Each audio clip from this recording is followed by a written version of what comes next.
maber madia wach sani en gima otimre nyoro.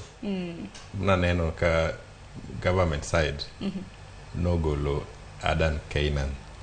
To kineno gima na jo Azimio na wacho kana giketo points margi. Kiweyo weche server, kiweyo weche IBC, kiweyo weche cost of living. Na giwacho wach respect mar political parties.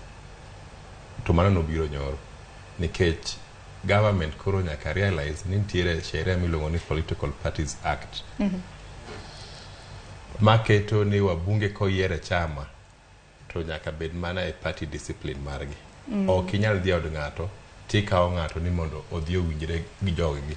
Koro jo Kenya Kwanza nodhi e od Azimio motingo Jubilee mokao member margi miluongo ni Adan Keynan. To mago were the conditions. Gima ineno gima Azimio timo gin out of this 7 proposal mana giwacho. Ntie kaka giwin ga every time.